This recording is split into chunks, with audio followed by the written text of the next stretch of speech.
Welcome to Strategic Growth Council, a podcast about strategic growth and mergers and acquisitions for the middle market. Every episode, I interview an expert in the world of strategy, growth, or mergers and acquisitions. And today, I'm joined by Doug Farren, Managing Director of the National Center for the Middle Market. Doug, welcome. Thanks, Kit. It's great to be here with you today. Yeah, I appreciate you joining. We're excited to learn about the National Center for the Middle Market. And, I'd like to give you a minute or so just to provide a little bit of background on yourself for our audience. Yeah, happy to do that. So I'm an Ohio native, born and raised near the Cleveland area. I attended school at Penn State for my undergraduate degree in business management. I was also an athlete at Penn State. I played football for 2 years, and then an injury forced me to medically retire, and I was a coach for 2 more years. What position did you play? After graduation, I moved back home, and really fortunate, a family friend of mine was part of the original group that founded the Six Sigma methodology out of Motorola. Oh, wow. In the 80s. So, I just a very, very fortunate break that he was looking for some help kind of running the back office operation of their small consulting company. So I did that for a couple of years, had a chance to be trained as a black belt in Six Sigma, and worked with some of our clients on some of their deployments and implementations. And then decided I wanted to go back to school and pursue an MBA. So I did that at Ohio State's Fisher College of Business, where I studied supply chain and logistics with a minor in corporate finance. And then after graduating, I spent about a dozen years with a large retailer here in Columbus called L Brands. So they're most well known for owning the Victoria's Secret and Bath and Body Works retail brands. So I had a great experience there, kind of helping move inventory all over the world. At my last role, I was actually helping open stores overseas in Turkey and the UK. And so that was a lot of fun. And then I was approached by, some folks at Fisher College who I'd kept in touch with since graduating. And they, told me a little bit about this new center that was going to be launching. I said, great. What is it on? Supply chain, logistics? I said, no, middle market. And I just stopped in my tracks. I had no idea what that meant. I had never heard the term and never had any experience. Again, starting my career in a 15-person consulting outfit and then spending, a long time at a Fortune 500 company. So decided to make that move. I was really intrigued by, the vision for the center. And, despite my lack of experience, I've been able to remedy that over the years. So opened the doors in fall of 2011 on the center, where I've been ever since. I also teach at the college. So we have a program called Industry Immersion, and I teach undergraduates in both a middle market course as well as a course on the retail industry. So that's a little bit about me. Well, that's great. I mean, I'm very active in ACG, and I know that there's a strong connection between ACG and the National Center for the Middle Market.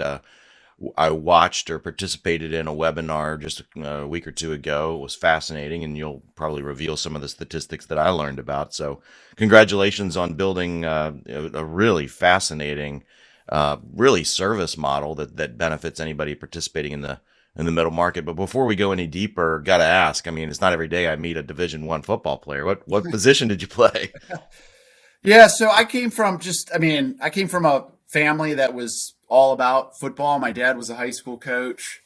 I had an older brother that was a walk-on at Notre Dame in the late 80s. And then I have a younger brother who walked on at Western Michigan and lettered for 3 years as a long snapper and tight end. So it kind of just runs in our family. I was very lightly recruited out of high school, but I knew I wanted to test myself at the highest levels. So I had a couple, obviously I could have followed my brother to Notre Dame. That was an opportunity.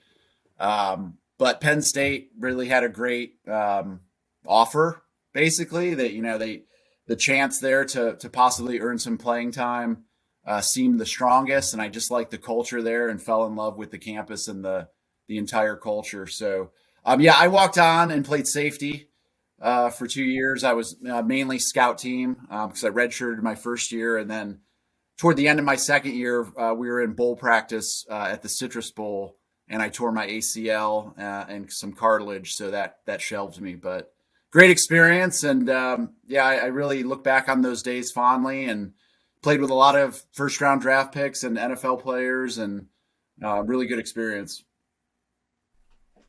Well, it's interesting, in all of my 25 odd years in the middle market of M&A, I find it fascinating how often I bump into really elite athletes. And by elite, I mean, I've met Olympians, I've met plenty of professional athletes, and then a whole host of Division I athletes. And it speaks volumes as to the degree of commitment and work ethic that, kind of goes hand in hand with that. And obviously private equity and investment bankers know that and recruit people like yourself with that sort of background. So that's great. Yeah, I agree. We actually have an Olympian working at the center right now.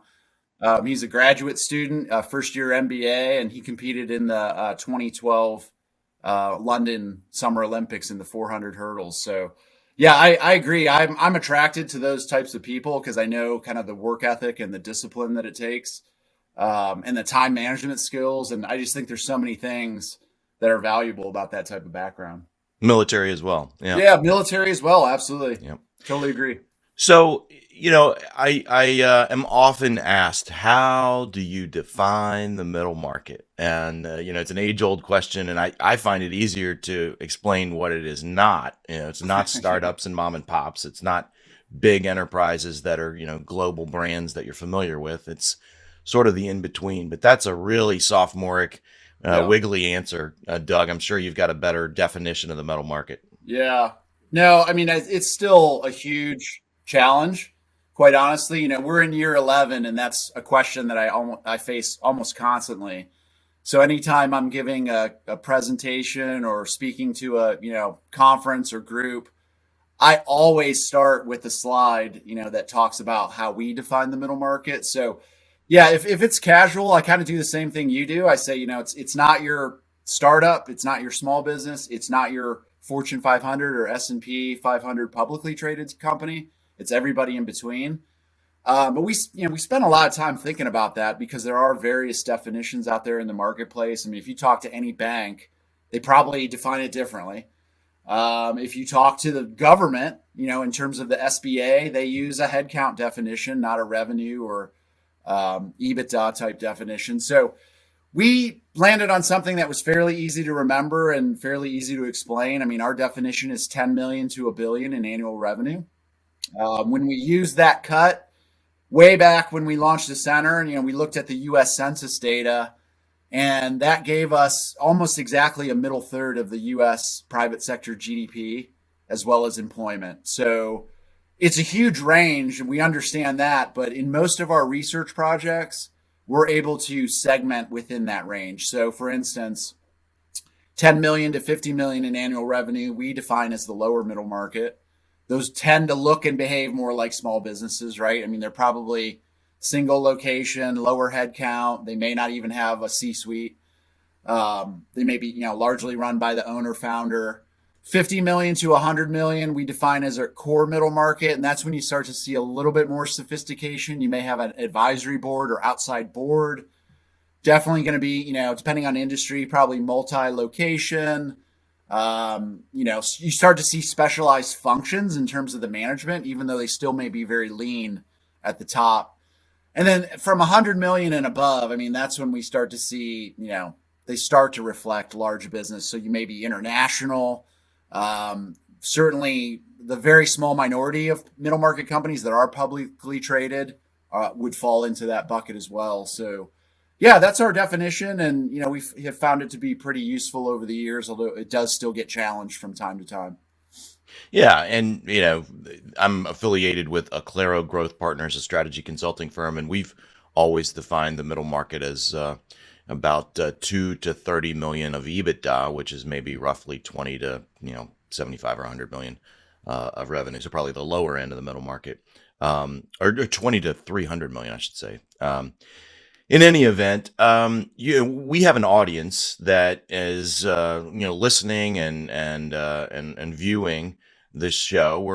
We're talking right now live on 2/22/2022, which is an auspicious date. I didn't really realize the significance of it, but apparently it's a pretty big deal for Yes. some people.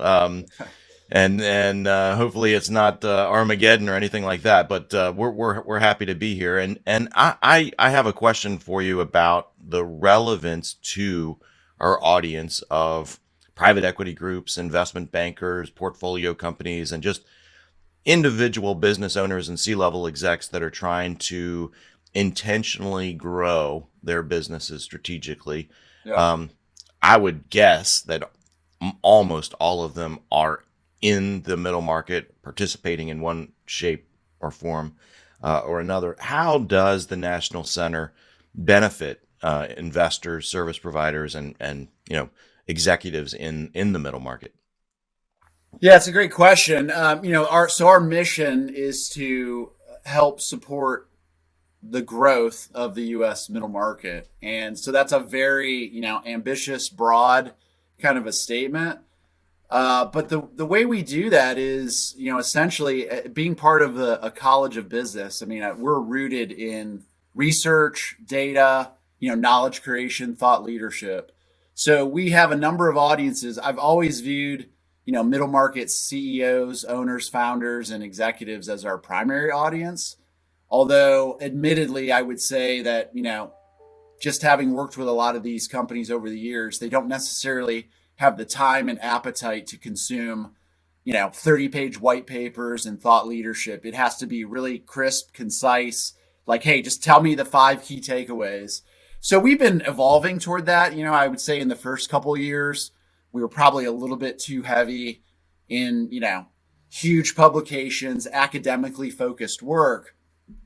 And I really am proud of the fact that we shifted into more insightful, quick, strategic, type of guidance. So what the center really provides, quite honestly, is we look at a lot of business topics from the lens of the middle market. So most of our research is survey based. We work with a third party company that helps us access, middle market C-suite leaders all over the country. And essentially we try to understand, things that are keeping them up at night or opportunities and best practices for growth.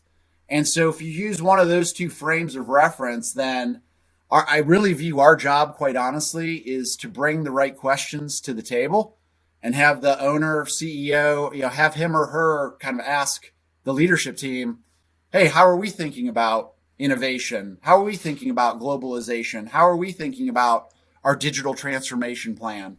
We're not necessarily staffed or even designed to solve those issues or provide consulting necessarily. So, our model is to do the research, to get the insights out, to engage with the community and all of our various audiences. ACG is a perfect example of that. They've been a strategic partners of ours since 2011. Yep. And getting in front of those types of audiences, yes, they may not be running the companies, but my hope for an investor would be they could take some of our thought leadership and take it down to their portfolio companies and start asking these questions and saying, look, the center has data on 1,000 companies that are telling us they're doing X, Y, Z. What are you guys doing? That's great. I mean, that's really the long and short of it, Kit, is, we get that question a lot. It's like, hey, can we hire you to come in and help us? No, that's not what we do. We actually, are about knowledge and education. And we do that in, again, partnerships, presentations, and engagement. We've done executive education at the college with middle market companies. And, I'm trying to train the next wave of talent with our students who are graduating and hopefully looking at the middle market for career opportunities.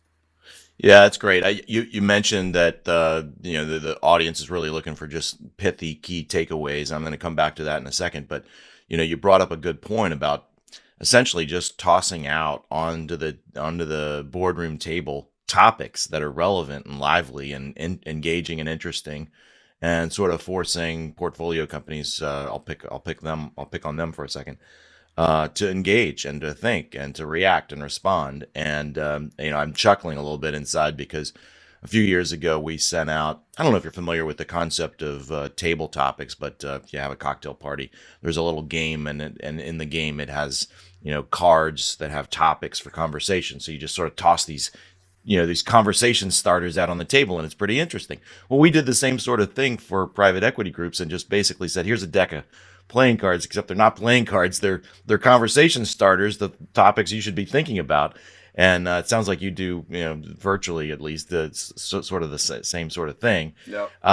So I'm curious. You mentioned key takeaways. Can you give us a few examples of some of those, either topics that are lively that management should be aware of, or takeaways? Yeah, it's over the years now. So this is my 11th year into this, and not only the research projects that we've done, but the interaction that I've had with middle market companies has been just so enlightening. I mentioned when I took the role, I had no understanding of the middle market, and I feel like now I have a deep understanding of a lot of these businesses. And there's a couple of pretty general insights that I said that we've taken away over the years. One is that the middle market is very difficult to reach. You've got 90% of these companies. So when I gave you that range of 10 million to $1 billion, it's always constantly changing. But in our best estimates, there's about 200,000 businesses in the U.S. that fit that description. They are about 90% of them are privately held enterprises. So what that means, right, is it's tough to get data. It's tough to find who they are, right? I mean, there's very good reasons why a lot of these businesses want to remain privately held. They're not beholden to, quarterly earnings reports and the pressures of Wall Street and so forth. But that is, kind of been challenge number one for us, is how do you find these companies? And I can't tell you how many times organizations will reach out to us and say, can you give us the middle market list of all the companies in Texas? No, we don't have that. I wish we could build that. I'm sure it would be extremely valuable in the marketplace, but it's just very tough to understand that. And that's why we've tried to build our network. So we work with, groups like ACG, chambers of commerce, another great example. A lot of the chambers around the country have come to realize that they haven't really paid any attention to their local middle market, right? So 90% or 95% of the programs that they run are for small businesses because they need the help. And then you've got large businesses that pay a lot of the bills because they feel like it's their corporate and civic duty to support their chamber. The middle market, there's really no reason for them to get engaged. So, I kind of chuckle when, a city chamber will call and say, can you help us organize an event? And we need your list so that we can invite all the companies in our city. And I would think they would know that, but obviously they don't. So that's kind of learning number one. Learning number two, and I mentioned this earlier, we find that a lot of these businesses, and it's really kind of the reason for their success and growth, quite honestly, they tend to focus more in the business than on the business. Right. And by that, I mean, down in the weeds, day to day, fighting the fires, thinking about the nuances of their business, and maybe not taking a step back and looking at the larger opportunities of strategic growth. We've done some research over the years that looks at the strategic planning process in the middle market. And most of them aren't undertaking, the rigor of a 3 to 5 year plan. And that's where quite honestly, I see private equity and outside advisors coming in to help, make that a little bit stronger of a process. So that's another thing. And that's another reason why I think sometimes a lot of content, and ways that we try to reach these owners, it really doesn't resonate because they've got the blinders on. And our exec ed program is a perfect example of that. When we were working with GE Capital, they subsidized a 4-day program for their customers where they would bring middle market clients to Ohio State. They would spend about half a day in the classroom, learning various business topics from our faculty. And then the rest of the time they would spend as a team working on a project with a faculty member as a coach. And they couldn't even though it was fully subsidized, there was not a lot of interest because companies didn't want to spend the time, to get on a plane and fly away for 3 or 4 days. So I think that's another big challenge. And then just, prior to the center, again, there really wasn't a lot of specific middle market content out there.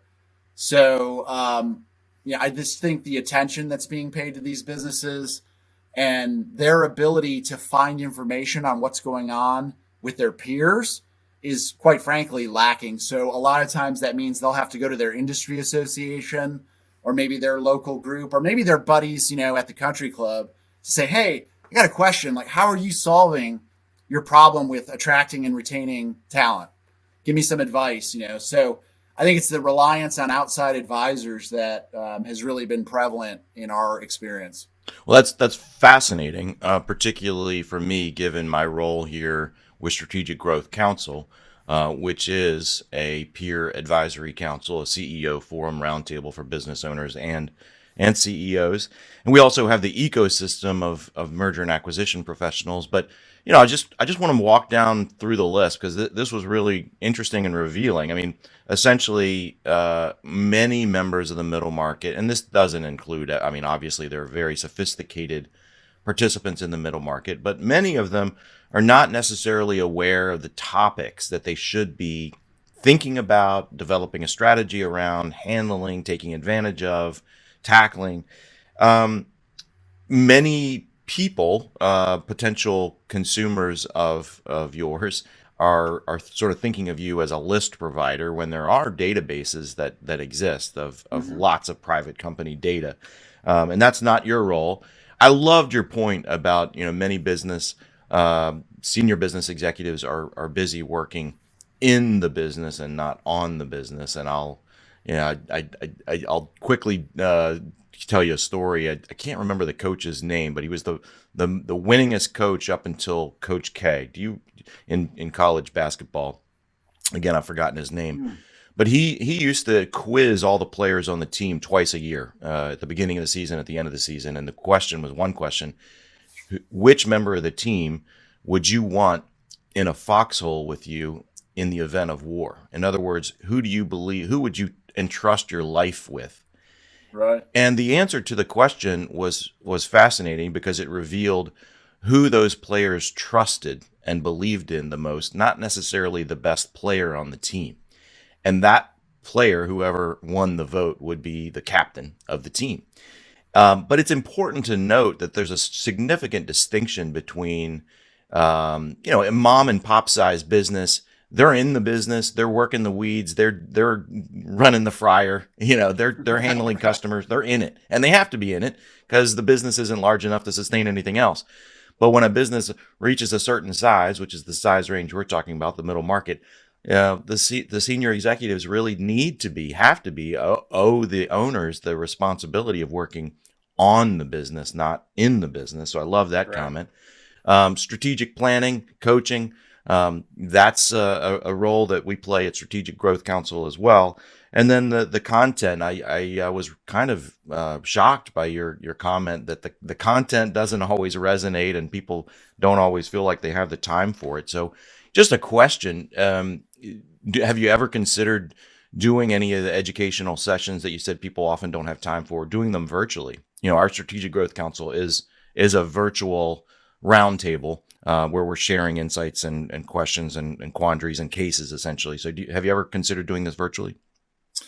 Yeah. So that's probably one of the accelerating factors of the pandemic has been how do we think about as everything's kind of been online over the last 2 years and the lack of travel in general, and hopefully that's opening up here soon. We have started to consider. Well, we've been considering for a few years now. How do we develop more self-guided, online educational content? And that might take the form, for example, of a non-degree certificate program. It's something that our dean is really, really a big advocate of.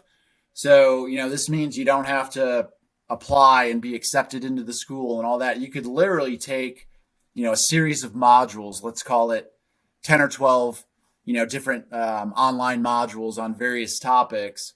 And then at the end of that experience, basically get a certificate from both the college and the center that says, you are designated as a, middle market growth expert, let's call it. So we haven't necessarily defined the branding and the, naming conventions around it, but it's something that we've been working on, over the last 2 years.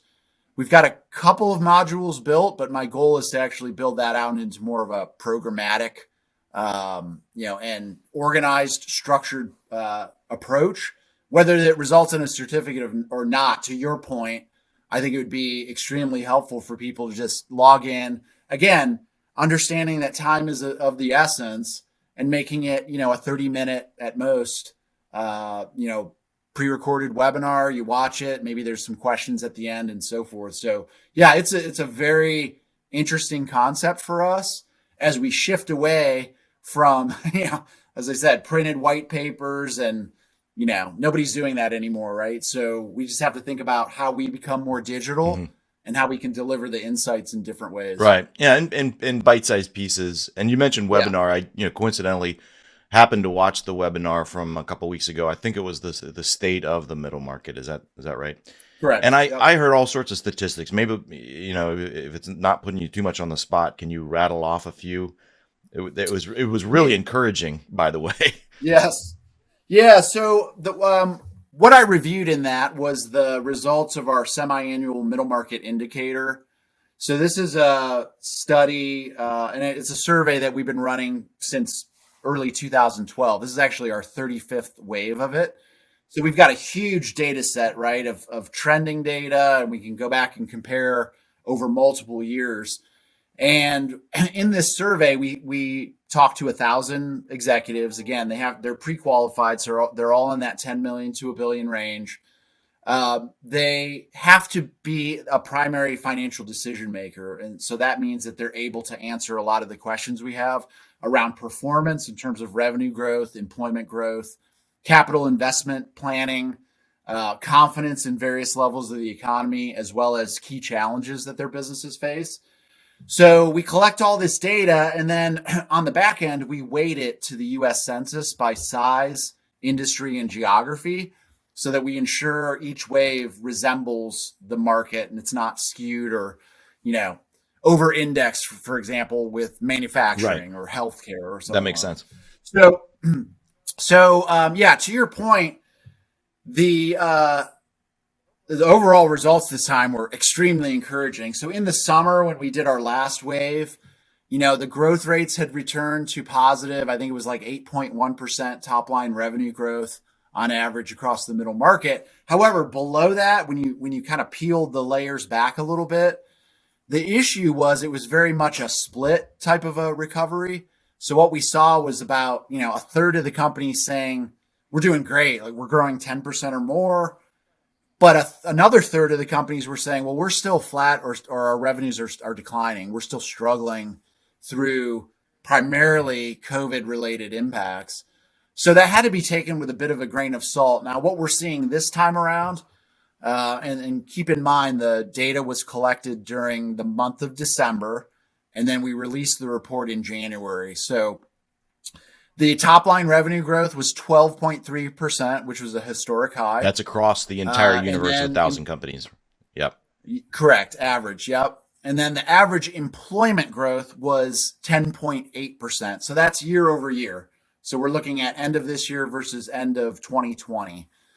So again, a little bit of an asterisk there because we're comparing against a historically terrible year. 2020 was when, most companies suffered the worst of the pandemic with a lot of shutdowns and, sending employees home and those types of things. But again, looking a little bit deeper, the good news about this is that those growth rates seem to be more universal. In other words, 78% of the respondents were reporting positive revenue growth, and only a very small fraction were reporting declines in revenue. So for us, that's an extremely encouraging sign. Now, a couple of issues that we're keeping an eye on, and we asked some follow-up questions around this, and businesses of all sizes are facing these issues. So, externally, you've got the inflation question that's impacting all companies. Also, supply chain disruptions Almost half of the companies that we surveyed said that in the last 6 months, they had experienced some degree of supply chain disruption, and that had in fact impacted their revenues not only last year, but they were projecting to impact their revenues for this year as well. And then the second big issue is workforce. I mean, people are just struggling right now to find talent, to attract them and retain them and develop them and so forth. So we look at some of the projections for this year, and middle market companies are saying they're going to grow, headcount over 10%. The challenge is going to be, is that actually possible? How are they going to go about doing that in a labor market that looks the way it is? And large and small businesses with the same kind of struggles around attracting and hiring the right types of talent. Yeah, I mean, One go other, ahead.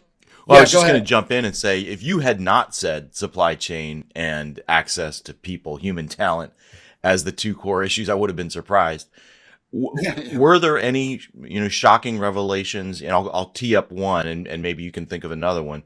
The financial services and overall professional services, outsourced business services, the growth rate there, I can't remember exactly, Doug, but it was something like Yeah, 24% or something. yeah, it was extreme. I don't know if it hit Okay. over 20, but it was, Okay. 16 or 17%. Yeah, I mean, I don't know the specifics around that. I mean, I would intuitively say that those are the types of businesses that probably had the least amount of struggles when you think about their workers, right? Remote work, not as big of an issue for a financial services, maybe a tech company. I mean, you go from one place to another. Whereas construction, manufacturing, of course, everybody knows the challenges that retail has faced, whether it be restaurants, traditional brick and mortar. I just think those companies have found a lot of opportunities, over the last couple of years to be able to offer new products, offer new services, and do it in a way that's less disruptive to their operations. Similarly, those are the types of businesses, and by that I mean financial services, business services, tech companies that are going to be least likely impacted by Right. supply chain, right? They don't have any physical goods that are sitting on a container ship outside of the port of Los Sure. Angeles. So I just think there's been less headwinds for Talent. them and more Talent has been opportunities. an issue, but certainly not supply chain. Yeah, it's true, true. But yeah, I mean those are probably some of. I'm not hitting on all the reasons certainly, but those are the ones that kind of jump to the front of Yeah, my that's mind. great. That was really interesting, and I would encourage our audience to check out the National Center for the Middle Market online. There's a ton of resources available. You can read the reports and so forth. And Doug, maybe the final question for you: hopes, dreams, aspirations, ambitions for the National Center. I mean, I'm assuming there's a lot of runway left for you to have influence on the middle market. You talked about the lack of maybe not receptivity, but many business executives in the middle market are just plain focused on working in the business and not on the business. So what Right. are your dreams and aspirations for the National Center? Yeah, I mean, I think you hit on it. I think we've barely scratched the surface, right? I mean, we're 11 years into this work. We don't. There's lots of things that we still don't know yet, and for me, that's what keeps this really exciting. There's not many areas of business, that are still yet to be explored, and I feel like middle market is one of those areas. There's so many things that we don't understand and so many areas that I think we can illuminate with our research and a lot of our content. But again, as I think forward, one of the things I'd like to do is see us become more engaged directly with owners and operators. How we do that, I think, is by offering things that are educational in nature.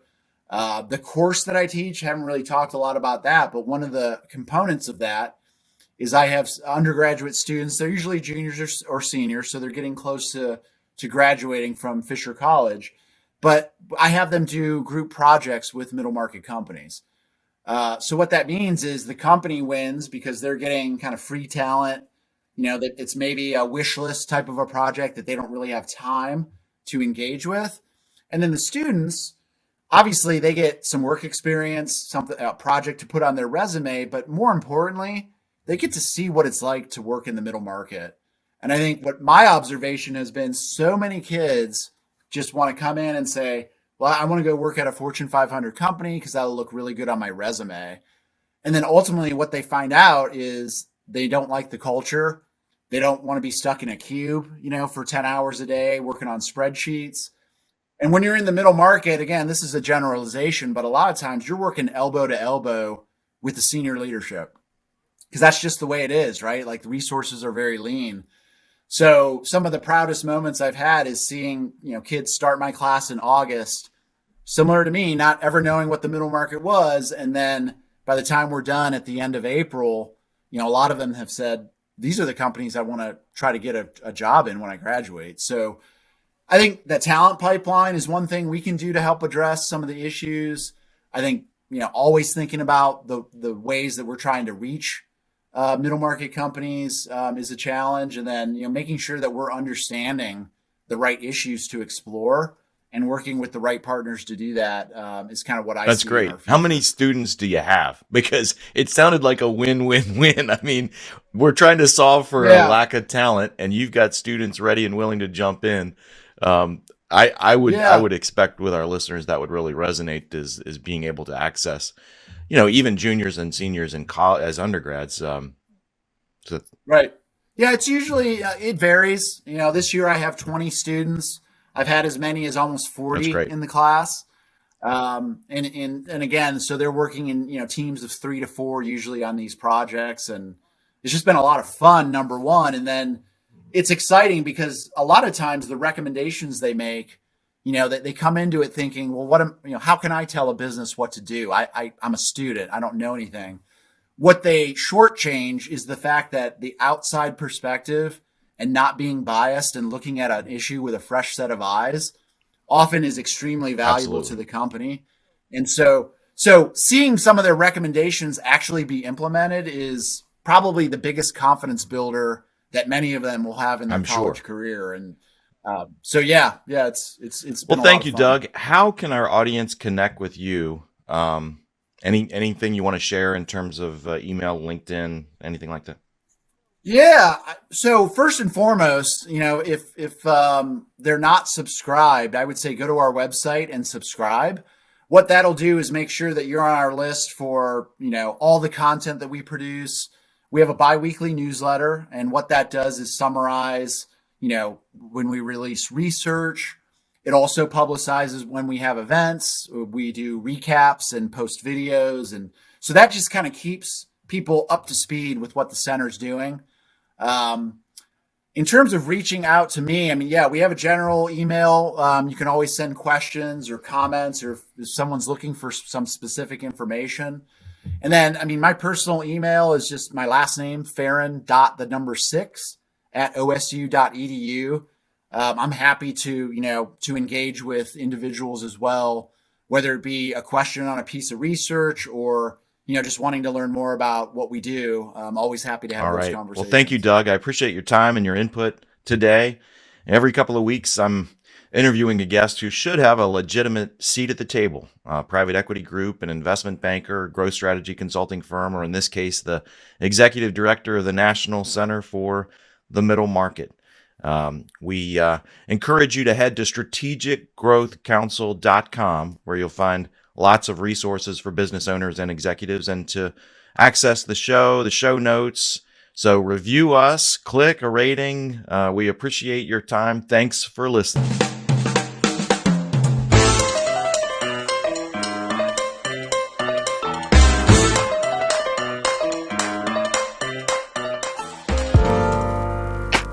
This podcast was produced by Heartcast Media.